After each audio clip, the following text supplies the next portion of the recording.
Okay. It's on already? Yeah. But obviously I'm gonna Oh. edit this part. Okay. Okay. We're gonna start. Wait. Instagram this adorable photo of father and daughter. Daddy deserved his nap after his eventful weekend, which started on Friday in Tennessee, where he performed at the Bonnaroo Music and Arts Festival. Kim was on the scene, Round posting off? Instagrams, and there's only one thing to say about her sheer top. Wow. Wow or hello. Beautiful. Hi guys, my name's Charice. I'm 17 years old. I was born in San Diego and then I was raised in various places. I lived in Salinas and Calexico and then I came here. I don't know how long I've been living here, ever since like the fourth grade. And then I've been here basically now. I'd say growing up I had a decent childhood. It was pretty good. I mean, I don't really remember a lot of things. At the age of 2, my parents got a divorce, so I was like back and forth. I remember we were in court a lot because my dad would try to fight custody for us. And it was nice to know that at the time, like my dad would actually like put in that effort because now it's nowhere near that. Like, yeah, my dad is in my life right now, but it would be nice if he would do that now. Even though it's like we don't need to go to court anymore. Like he could seek after us more, me and my brother. My mom was there. She was she was there, but I kind of feel like she wasn't there because of my stepdad. I feel like she was more focused on my stepdad more, and we were just kind of following her steps, and then gosh, this is hard. This is hard. Okay. Elementary school, my mom worked a lot, so we were home alone a lot, and then my mom got home late, and then I don't know, I kind of feel like at a very young age, I had to kind of grow up faster. I didn't do any sports. I really wanted to do sports, but I didn't do any. I was nervous to kind of get out there because I mean, I was, I don't know, I feel like I had a lot of responsibility, a lot of chores, which I actually enjoy cleaning, so I can't complain. Um, but yeah, my mom wasn't really there a lot. It was just me and my brother taking care of each other.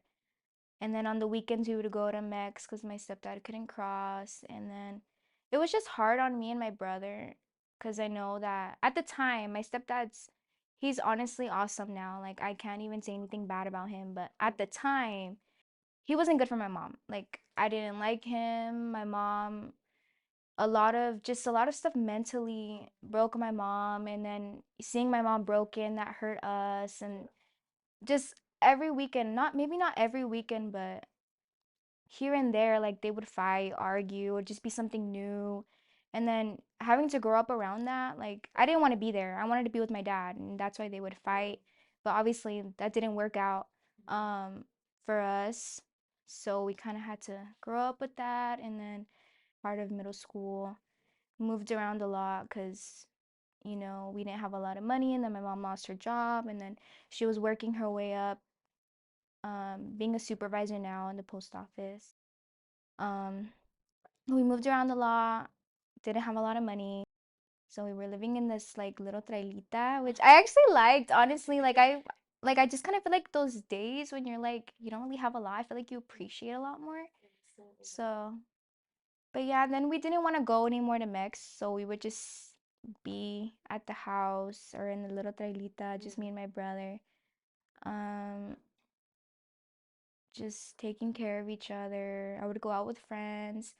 And then it got to the point where I didn't want to go out anymore because I just was like really lonely. I didn't want to be around anybody. Had a boyfriend, so that was kind of when I didn't want to go out anymore because and we were long distance too. It was like honestly, it wasn't good. Like I'm just gonna say it now, like it wasn't good.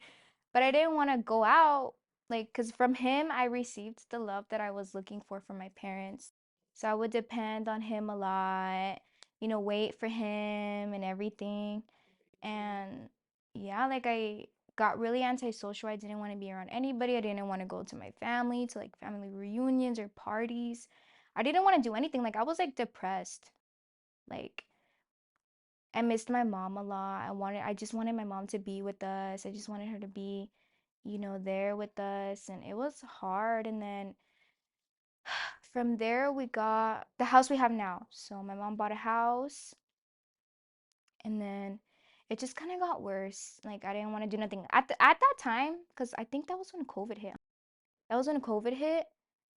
I got even more like just I didn't want to do nothing. Like I didn't want to go out. And then my grandma came, which was like amazing because my grandma being there, like it was like she's like my second mom. Yeah. Like but she was actually there. Like she was actually there when my mom wasn't there. She was there with us, and that was nice having that company.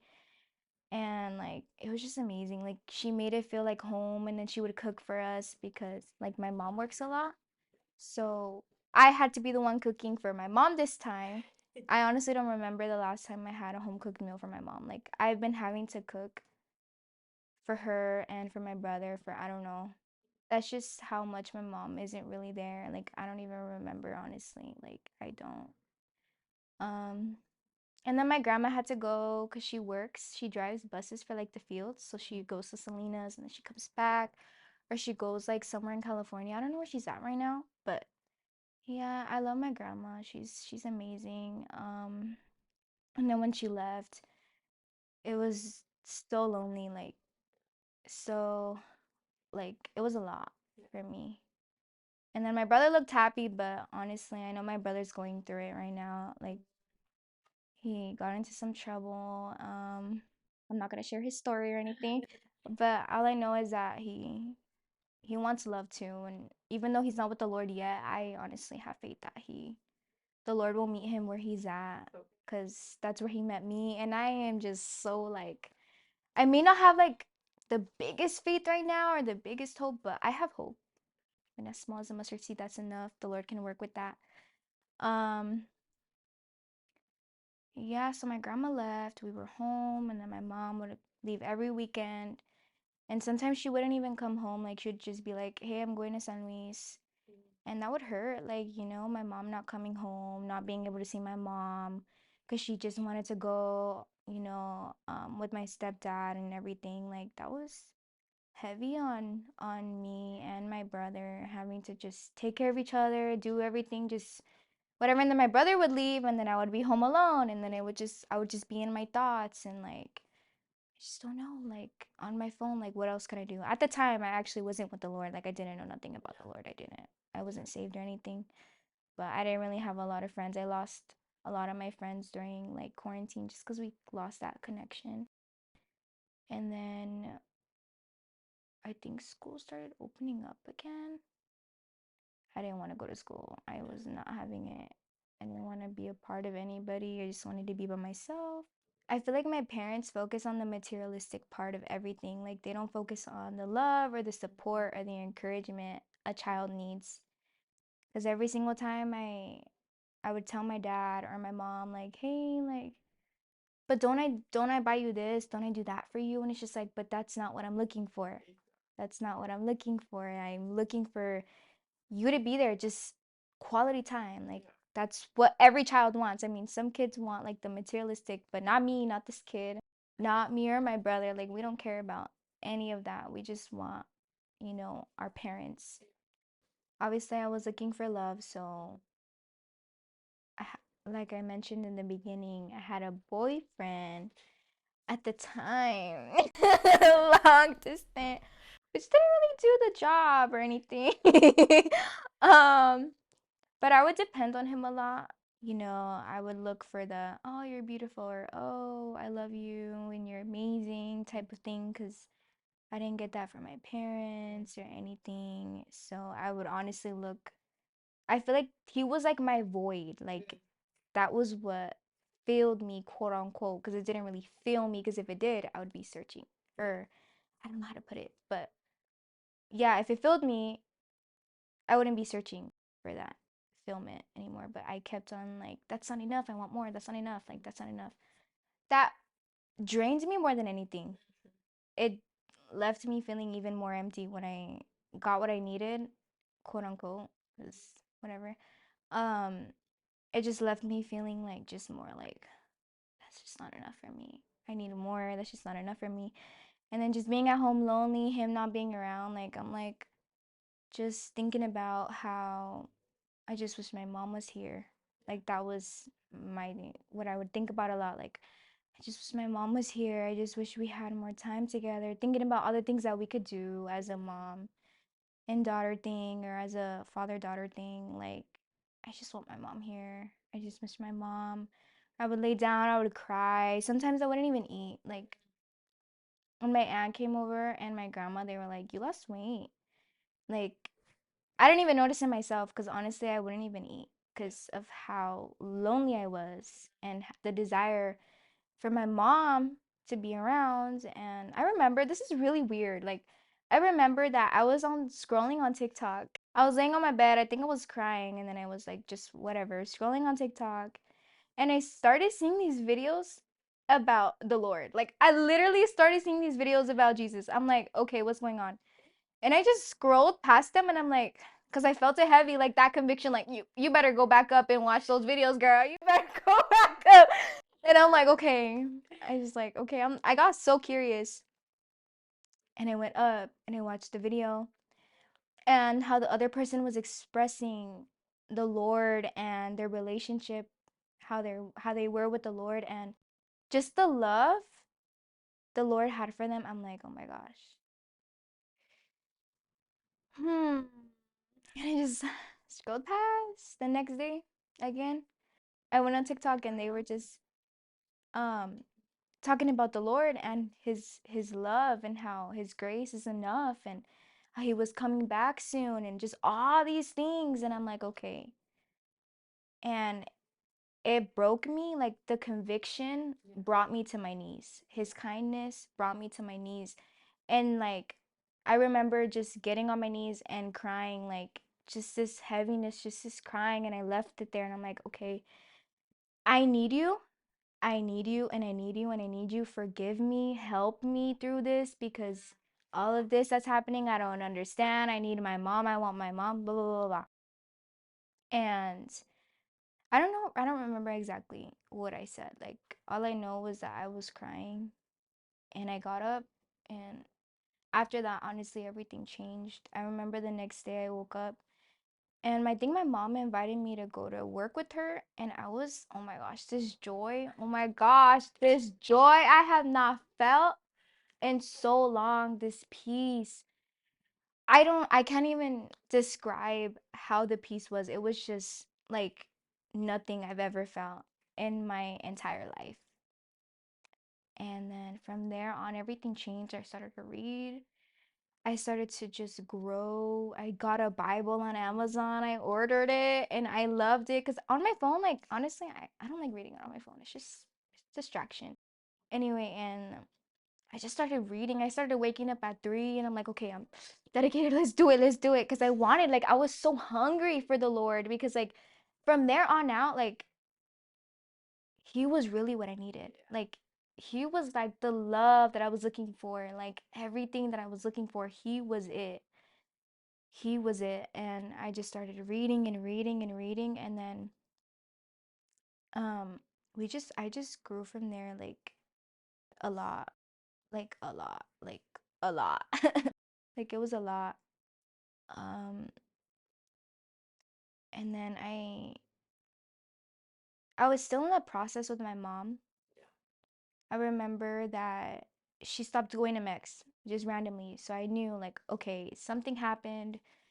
Like this is for real. Like I don't think she's going back. And we started to go out. I started to have my mom and I was happy. Like I was growing with the Lord. I had my relationship with the Lord and then my mom was home. I think she was pregnant with my baby sister.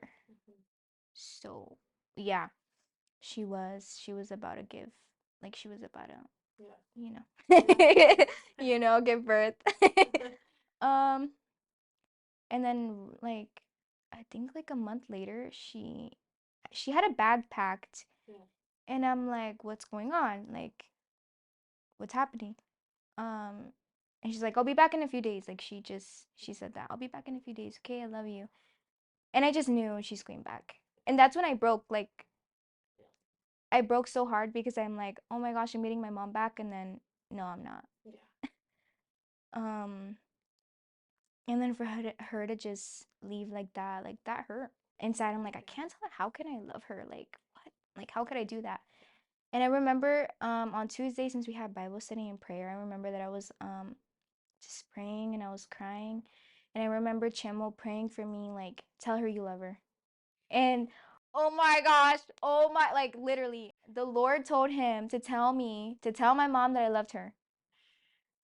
And when I told, like, going home, the next day, just days went by, and I'm like, I love you. And I just felt like that was a process on learning how to love her, seeing her like Jesus. And then ever since that day, I'm able to love my mom. Like, I'm able to just laugh with my mom. Like, even though she's not there, like, I have the Lord. Like, I don't want to say that I don't need my mom, because of course I need my mom, but I don't need her. I want her. I want my mom, but I don't need my mom because I have the Lord. He's my parent. I learned how to depend on him when my parents weren't there. And I feel like now I'm going through that with my dad, because my dad was there and now he's not there now. So I feel like I'm going through that same process that I'm with my mom, with my dad, him not being there, just literally like not there at all. It's a lot. Like, my brother's going through it, and then I have like just this anger again towards my dad. Like, what I think, I'm like, how could you, like, we're telling you that we need you, and wouldn't a parent's response be like running? Yeah. But he's not. He's just like, okay. And he's just, um, I know prayer does a lot. Prayer is powerful. And I just learned how to love my mom, and I know that I could do the same with my dad because I did it with my mom. And I have a good relationship with my mom. It's healthy, it's growing. Even though she's not really there the way that I want her to be, I'm still able to love her through it. Like, it's, I don't even know, it's great. Yeah. It's great. You're not alone through the valley. He's there. Like, even though you don't feel it, because I didn't feel it. Even though, like, I couldn't necessarily see him, like, you can't see the Lord, even though everything feels like it's crashing down in front of your face, like, he's right there. Like, he's literally right there. Like, he was right there with me through the whole entire process. Like, and I didn't even see it. I didn't feel anything. Everything was bad, but I mean, look at me right now. Like, he's breaking me and building me to be who I really am in him. And he can do the same thing with you if you allow him to. Um but like, literally, you're not alone. That's what I would say to someone who's going through that. Like, yeah. What you say has power to change. I just felt that on my heart. That just came to my mind. What you say has power to change. Like, don't stay where you're at. Go out to somebody, because what you say has power to change somebody's life. What I'm saying right now, I know it's going to change somebody's life. Hannah, what she's doing right now, her actions is going to change somebody's life. Like, it may not be a whole bunch of people, like, one person's enough. So, honestly, that is what I'm going to say. Like, because that's heavy on my heart, honestly. Like, what we say has a lot of power. So, speaking life into somebody, it can change them.